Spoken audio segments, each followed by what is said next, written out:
So the black churches are closing at an alarming rate. I think that's a very, very, very good thing. And I would explain why, but this brother right here says it so well, I'll let him speak it. Now, the black church has collected billions of dollars from the black community for a while now. And very little has gone back into building up the black communities.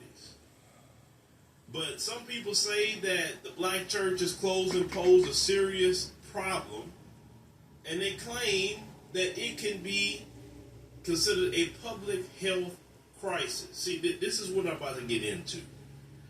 Now, the black church is not what it used to be years ago. The black church was the meeting ground for the grassroots.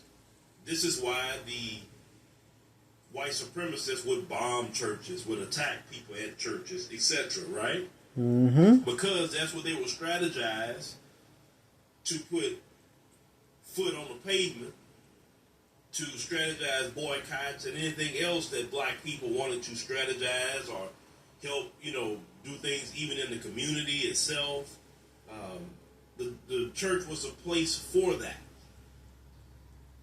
The reason why churches are on attack today in the black community because it is not doing that anymore.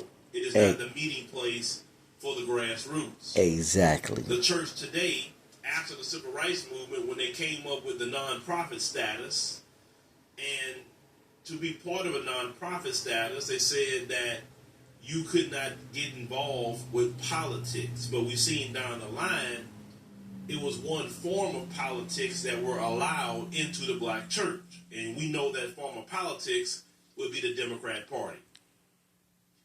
We know the preachers sold out the black community. It goes all the way back to the Negro Project with Margaret Sanger. Right now we're talking about the Supreme Court making a decision to take the issue of deletion of children and taking it back and letting the states make that decision. But you have to understand Margaret Sanger and her Negro Project was a eugenics project meant to cull the herd of the black population. And Margaret Sanger was very successful, and she became successful by going through black preachers in Harlem and black nurses and doctors. You understand me? Think about that. Margaret Sanger would not be successful with the Negro Project if she did not go through that black preacher. See, that black preacher been selling us out for a long time, brothers and sisters. Then you look at how these preachers today, they all about getting money, hustling. But notice, they the only one getting money, but the people in the crowd, they're not getting money at all. They giving the money. These guys got millions of dollars, mm-hmm. private jets, mm-hmm. mansions, mm-hmm. you name it. But the people are still struggle 99. The Democrat Party comes in there every year to promote themselves to the black community. You talking about why the black community has been so bogged down with the Democrats? Your black preacher has made sure of that by allowing every Democrat politician to come into your church house and speak to you saying they're going to do something for you. And without question, many people in these church houses fall in line and go and vote for the Democrat Party. Then when it came to the time of the pandemic, many of your churches, lined up for that.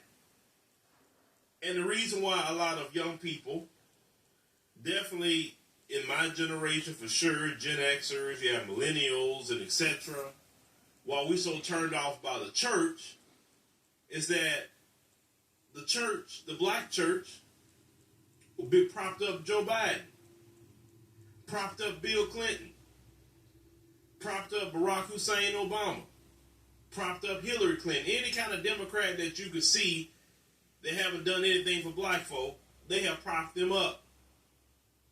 The black church does not address issues in the black community. They don't call out racism, white supremacy. We talk about as a whole. We're not talking about a few preachers here and there that's doing it. I know of a few preachers that are doing it. I'm not speaking about them, but I'm speaking about the collective.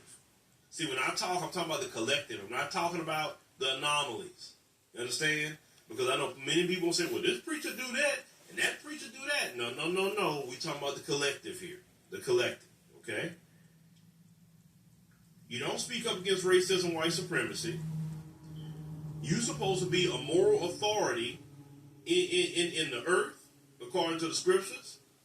You're supposed to be a moral authority even in the black community.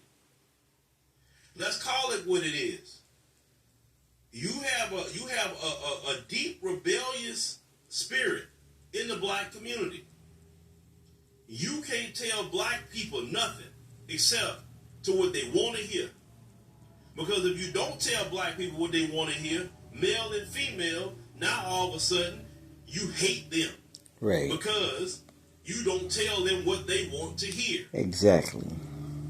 You tell black men about themselves, they say, oh, you don't like brothers.